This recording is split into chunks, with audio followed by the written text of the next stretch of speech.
Hello friends, welcome to the exam hacker YouTube channel. दोस्तों, पिछली video में हम लोगों ने वाटर सीड जो हमारी मैनेजमेंट जो टॉपिक थी उसको हम लोग कवर किए हुए थे। उसमें से हम लोगों ने देखा था कि वाटर सीड मैनेजमेंट एक नेचुरल रीजन प्रोवाइड करता है। ठीक है, नेचुरल रीजन ही है वाटर सीड, और वो हमारी बहुत ज़्यादा हेल्पफुल होता है वहाँ की रिसोर्स को मैनेज करने के लिए। रिसोर्स में दोस्तों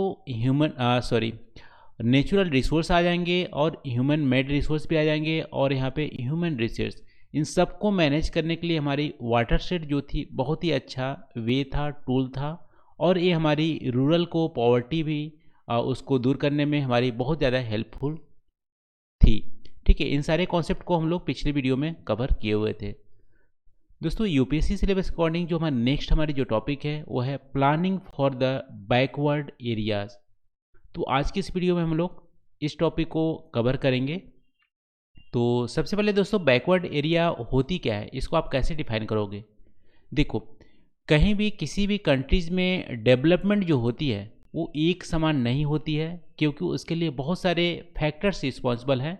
हिस्टोरिकल फैक्टर्स भी हो सकते हैं, वहाँ के रिसोर्स भी कहीं पे कम होंगे, या क्लाइमेटिक होंगे, या डेमोग्राफिक, पॉलिटिकल, बहुत सारे फैक्टर्स रिस्पॉन्सिबल होते हैं।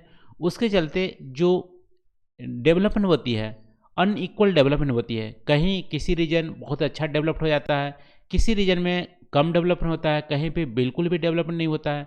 तो इन सारी जो चीज़ें हैं, इसके चलते हमारी कुछ एरिया जो होती है बैकवर्ड हो जाती है। बैकवर्ड का मतलब जो कुछ एरिया से यहाँ पे जो इंडिकेटर है सोशियो इकोनॉमिक बैकवर्ड जनरली बोलते हैं, यानी सोशियो इकोनॉमिक डेवलपमेंट वहाँ पे कम होती है अदर रीजन के हिसाब से। देखो, यहाँ पे बैकवर्ड में सोशियो इकोनॉमिक ही क्यों बात करें, क्योंकि यहाँ पे बैकवर्डनेस में हम दो टाइप की सोशल इंडिकेटर यूज करते हैं। सोशल इंडिकेटर में मतलब यहाँ पे मान लो लिटरेसी रेट कम है, क्राइम रेट ज़्यादा है, ह्यूमन की यहाँ कंडीशन अच्छी नहीं है, मोर्टालिटी रेट ज़्यादा है। इन सारी चीज़ें हम सोशल इंडिकेटर में यूज करते हैं। इकोनॉमिक में हम यूज करते हैं पर कैपिटा इनकम क्या है, वहाँ की जो पॉपुलेशन है, कितने परसेंट अर्बन अर्बन पॉपुलेशन है, कितने परसेंट एग्रीकल्चर में इन्वॉल्व है, ये सब इकोनॉमिक पैरामीटर में आ जाते हैं। तो दोनों मिला के यहाँ पे सोशियो इकोनॉमिक बैकवर्डनेस को ही हम बोलते हैं बैकवर्ड एरियाज। तो जहाँ पे सोशियो इकोनॉमिक की जो हमारी पैरामीटर हैं वो हमारी अच्छी नहीं है, उसको बोलते हैं बैकवर्ड एरिया। तो इन रीजन का प्लानिंग अलग से गवर्नमेंट करती है वहाँ के डेवलपमेंट को दूर करने के लिए, क्योंकि बैकवर्ड एरिया में यदि आप प्लानिंग नहीं करोगे तो बहुत सारे प्रॉब्लम्स क्रिएट हो जाते हैं। जैसे कि प्रॉब्लम्स आप देखोगे तो हमारी नक्सलाइट का प्रॉब्लम है, लेफ्ट विंग जो है एक्सट्रीमिज्म है वो हमारी प्रॉब्लम है। इसके अलावा यहाँ पे जो क्राइम रेट बढ़ जाएगी, सोशल टेंशन भी बढ़ जाएंगे, क्योंकि वहाँ पे डेवलपमेंट नहीं होगी तो अदर वे में एनर्जी हमारी वेस्ट हो जाएगी। तो इन सारी चीज़ें बहुत ज़्यादा प्रॉब्लम क्रिएट होती है। इसलिए गवर्नमेंट यहाँ पे सभी जगह, सारे कंट्री ही, इंडिया में भी स्पेसिफिक आप देखोगे तो बैकवर्ड एरिया प्लानिंग बहुत ही ज़्यादा यहाँ पे ध्यान रखा गया है। तो आज की इस वीडियो में दोस्तों हम लोग इसी को डिस्कस करने वाले हैं, बैकवर्ड एरिया प्लानिंग जो इंडिया में की गई है फ्रॉम फर्स्ट 5 ईयर से अभी तक, उसको हम लोग यहाँ पे डिस्कस करेंगे। तो सबसे पहले दोस्तों यहाँ पे यूपीएससी की प्रीवियस ईयर के क्वेश्चन से हम लोग स्टार्ट करते हैं। तो 2011 में यूपीएससी ने पूछा था, इनुमरेट alternative strategies of planning for backward region. तो यहाँ पे अल्टरनेटिव स्ट्रेटजी पूछा है, यानी कि अभी तक गवर्नमेंट ने जो स्ट्रेटजी अपनाई है बैकवर्ड एरिया डेवलपमेंट के लिए, उसके अलावा आप अल्टरनेटिव स्ट्रेटजी क्या यहाँ पे बताना चाहते हो। तो सबसे पहले आपको पता होना चाहिए कि बैकवर्ड एरिया प्लानिंग में हम लोग क्या क्या गवर्नमेंट ने किया है, उसके अलावा क्या हम यहाँ पे कर सकते हैं, इसको आपको डिस्कस करना था। 2011 में पूछा था। फिर यहाँ पे दोस्तों पूछा है कि identification of industrial backward areas and problems in their development. तो दोस्तों हमारी एक पांडे कमेटी हुई थी। पांडे कमेटी आई थिंक 1968 में गठन हुई थी, 1971 में इन्होंने रिपोर्ट दिया हुआ था। उन्होंने जो पैरामीटर यूज किया था इंडस्ट्रियल बैकवर्डनेस का यूज किया था, तो उसके बेसिस पे यहाँ पे डिस्कस करना है। आई थिंक पांडे कमेटी को वहाँ पे आप मेंशन करोगे कि इंडस्ट्रियल बैकवर्ड एरिया कौन सी है। फिर यहाँ पे 2014 में पूछा था दोस्तों, evaluate the backward region grant fund programme. जो ग्रांट फंड प्रोग्राम थे वो स्पेसिफिक प्रोग्राम चलाई गई थी, इसको यहाँ पे मेंशन करना है, एवेलुएट करना है क्या उसके इम्प्लीकेशन रहे। फिर 2015 में यहाँ पूछा है कि is planning for a cluster of village A viable option when planning for backward areas of the country, discuss with suitable example. यानी यहाँ पे बहुत सारे जो विलेज हैं उसको एक क्लस्टर बना के प्लानिंग करना बैकवर्ड एरियाज के रूप में, क्या एक वाइबल ऑप्शन है?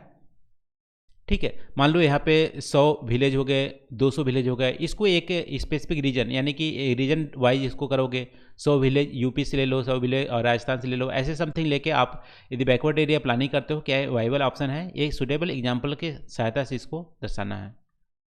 तो चलो दोस्तों, आज का वीडियो स्टार्ट करते हैं। तो सबसे पहले यहाँ पे देखोगे बैकवर्ड एरियाज।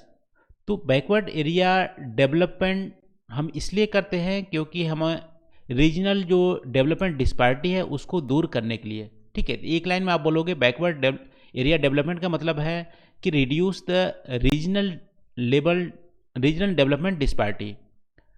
तो अब रीजनल डेवलपमेंट डिस्पैरिटी क्या होती है? जहाँ पे सोशियो इकोनॉमिक डेवलपमेंट कम हो दूसरे रीजन के कंपेयर में।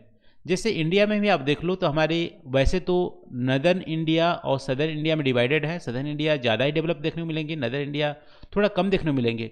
उसमें नदर्न इंडिया में ऐसा नहीं है कि इक्वल डेवलपमेंट सब जगह है। यहाँ पे हिमाचल प्रदेश और पंजाब, हरियाणा, वेस्टर्न यूपी ज़्यादा ही डेवलप है। इसके अलावा आप देखोगे ईस्टर्न यूपी, बिहार, ये एमपी हो गया, एक कम डेवलप्ड एरिया है। यहाँ पे सोशियो इकोनॉमिक कंडीशन उतनी अच्छी नहीं है। इसके अलावा आप बोलोगे हरियाणा हमारा इकोनॉमिक तो डेवलप है लेकिन सोशियो पैरामीटर है, सोशल पैरामीटर है, उसमें यहाँ पे कम डेवलपमेंट देखने को मिलता है। तो यहाँ पे जैसे मान लो यहाँ पे सेक्स रेशियो उतनी अच्छी नहीं है, हरियाणा में सबसे लोवेस्ट है। तो सोशियो पैरामीटर में यहाँ पे बैकवर्डनेस है, तो हरियाणा हमारा सोशल बैकवर्डनेस में आता है और वैसे तो इकोनॉमिक डेवलप्ड है। तो हमारी सोशल इकोनॉमिक दोनों ही पैरामीटर को यहाँ पे हम कंसिडर करते हैं और फिर उसको बैकवर्ड है कि नहीं उसको हम लोग यहाँ पे डिफाइन करते हैं। तो यहाँ पे रीजनल जो डेवलपमेंट डिस्पैरिटी का मतलब है सोशियो इकोनॉमिक डेवलपमेंट का ना होना। और यदि सोशियो इकोनॉमिक यदि डेवलपमेंट नहीं होंगी तो बहुत सारे चैलेंजेस यहाँ पे निकल के आती हैं, जैसे सोशल कन्फ्लिक्ट बढ़ने लगता है, अनप्लान्ड माइग्रेशन होने लगते हैं। ठीक है, इकोनॉमिक डेवलपमेंट नहीं होंगे तो माइग्रेशन होंगे। जैसे बिहार में इकोनॉमिक डेवलपमेंट नहीं हुई तो बिहार से माइग्रेट करके बहुत जगह सारे स्टेट में जाने लगे, जो प्रॉब्लम क्रिएट करती है वहाँ पे। फिर हमारा लेफ्ट विंग एक्सट्रीमिज्म भी देखने को मिलता है, जैसे झारखंड, उड़ीसा, ये सारे जो एरिया है यहाँ पे कम डेवलप है, अनडेवलप्ड एरिया है, सोशल बैकवर्डनेस भी है, इकोनॉमिक बैकवर्डनेस भी है। इसकी वजह से लेफ्ट विंग यहाँ पे एक्सट्रीमिज्म देखने को मिलती है। नॉर्थ ईस्टर्न स्टेट को भी ले लो, वहाँ पे भी नक्सलाइट की प्रॉब्लम है, left wing extremism, other social tension देखने को मिलते हैं।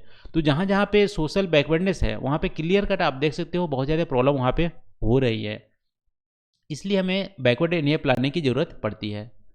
अब देखो, वैसे तो हमारी फर्स्ट 5 ईयर, सेकेंड 5 ईयर में ही हमारी बैकवर्डनेस एरिया का डेवलपमेंट हो रहा था। जैसे कि मिनिमम जो बेसिक रिक्वायरमेंट स्कीम है चलाई गई थी फर्स्ट और सेकेंड 5 ईयर में ही, वो भी हमारा बैकवर्ड एरिया से रिलेटेड था। और इसके अलावा कम्युनिटी जो डेवलपमेंट प्रोग्राम चलाए गए थे वो भी हमारे बैकवर्ड एरिया से रिलेटेड था।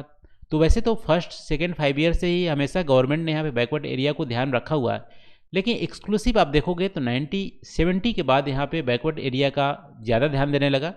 तो पांडे कमेटी यहाँ पे कंस्टिट्यूट की गई थी, उन्होंने स्टडी किया कि कहाँ पे डेवलपमेंट करनी चाहिए, कहाँ पे ज़्यादा ध्यान देना चाहिए गवर्नमेंट को।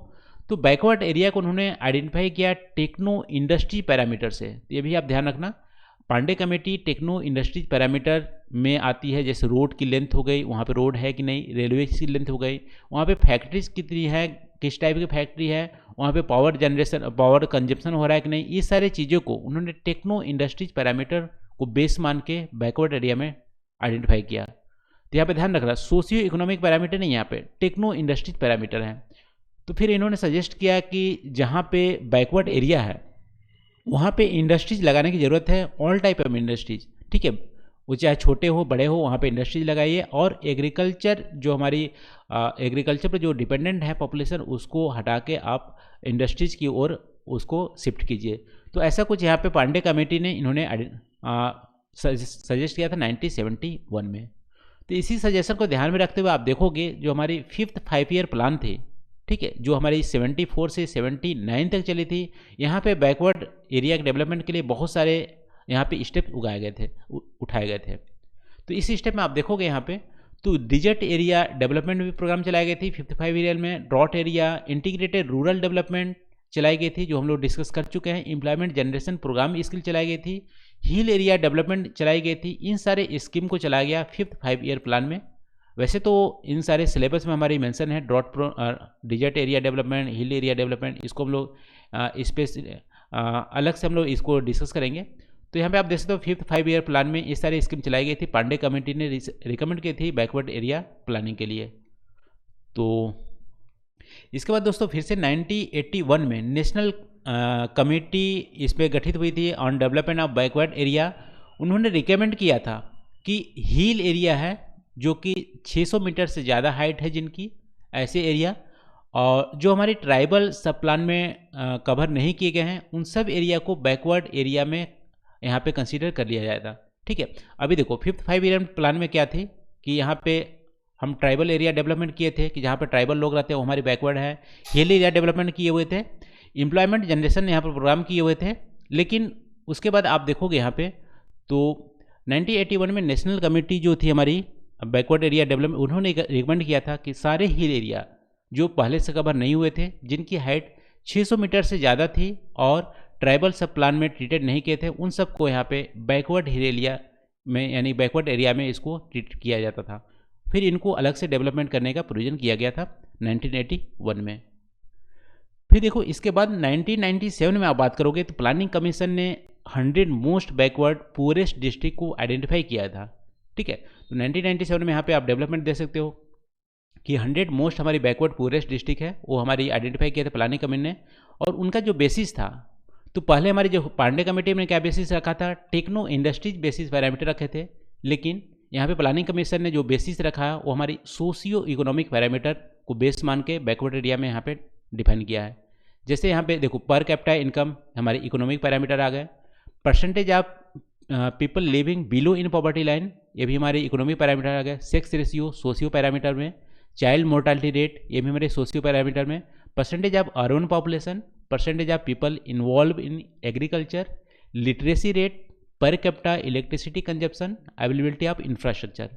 इसके अलावा और भी बहुत सारे पैरामीटर था, लेकिन मेन पैरामीटर इनके बेसिस पे प्लानिंग कमीशन ने 100 मोस्ट बैकवर्ड पुअरेस्ट डिस्ट्रिक्ट को यहाँ पे आइडेंटिफाई किया है और उसका फिर डेवलपमेंट करने का यहाँ पे उन्होंने अलग ही प्लान बनाया।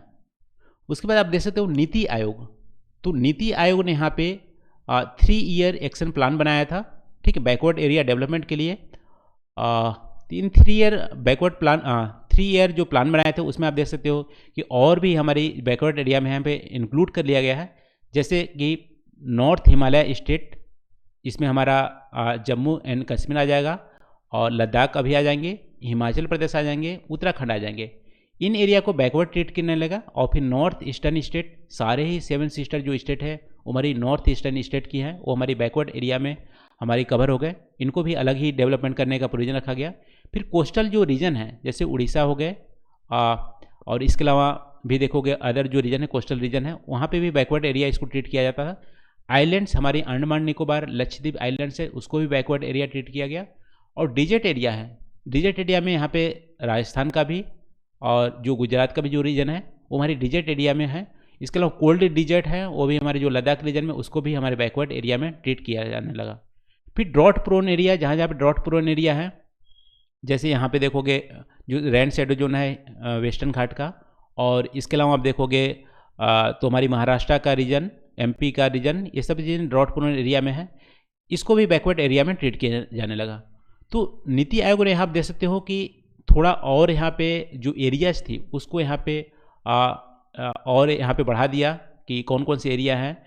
तो इसके अलावा बीमारू स्टेट में भी डिवाइड किया गया, जो हमारी जो सोशियो इकोनॉमिक पैरामीटर में जो हमारी बहुत ही लो डेवलपमेंट हुई है जिन स्टेट की, उसको भी इंक्लूड किया गया बैकवर्ड एरिया प्लानिंग में।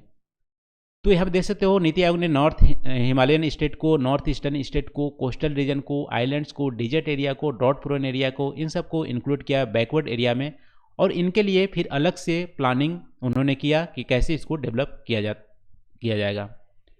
फिर नीति आयोग ने यहाँ पे एस्पिरेशन जो डिस्ट्रिक्ट है उसको भी कंसिडर किया सोशियो इकोनॉमिक पैरामीटर से। और जो हमारी जो कंट्रीज़ की मोस्ट हमारी अनडेवलप्ड हमारे डिस्ट्रिक्ट हैं अलग अलग स्टेट के सारे स्टेट को इसको कवर किया। इसके अलावा जैसे पहले हम लोग देखे कि एरिया स्पेसिफिक हम लोग कवर किए हुए थे, जैसे हम लोग देखे नॉर्थ ईस्टर्न स्टेट, यहाँ पे एरिया स्पेसिफिक इसको कवर किया गया था। लेकिन एरिया स्पेसिफिक के अलावा भी नीति आयोग ने यहाँ पे एस्पिरेशन डिस्ट्रिक्ट को यहाँ पे चूज़ किया, जो पूरे सारे स्टेट से यहाँ पे बिलोंग करते हैं, जो स्टेट में जो डिस्ट्रिक्ट हमारे छूट गए हैं, सोशियो इकोनॉमिक पैरामीटर में अच्छे से परफॉर्म नहीं कर रहे हैं, उसको यहाँ पे कंसिडर किया और उसको यहाँ पे डेवलपमेंट करने के लिए जो हमारी सेंट्रल गवर्नमेंट की स्कीम है, स्टेट गवर्नमेंट की स्कीम है, लोकल गवर्नमेंट की स्कीम है, उसको इंटीग्रेट करके यहाँ पे डेवलपमेंट करने का प्रोविजन रखा। कोई अलग से फंड का प्रोविजन नहीं है एस्पिरेशन डिस्ट्रिक्ट में, लेकिन यहाँ पे जो सेंट्रल गवर्नमेंट की है, स्टेट गवर्नमेंट की है, लोकल जो हमारी डेवलपमेंट स्कीम है, उसको इंटीग्रेट करने की यहाँ पे डेवलपमेंट करने का प्रोविजन रखा एस्पिरेशन डिस्ट्रिक्ट में। तो ये हमारी दोस्तों बैकवर्ड एरिया प्लानिंग का अभी तक उठाया गया ये सारे स्टेप्स हैं। तो आज के इस वीडियो में दोस्तों हम लोग बैकवर्ड एरिया प्लानिंग को हम लोग डिस्कस किए, और कुछ स्पेसिफिक जो बैकवर्ड एरिया प्लानिंग है, जैसे हिल एरिया हो गए, ड्रॉट प्रोन एरिया हो गए, और ये सब चीज़ों को हम लोग अलग ही, क्योंकि सिलेबस में मेंशन है, उसको हम लोग थोड़ा डिटेल में डिस्कस करेंगे। तो आज के लिए बस इतना ही दोस्तों। आई होप यहाँ पे जो हम लोग डिस्कस किए हैं आपको वीडियो पसंद आए होंगे और आपको वीडियो अच्छा भी लगा होगा। तो थैंक यू फॉर वॉचिंग। मिलते हैं अगले वीडियो में नए टॉपिक के साथ। Thank you.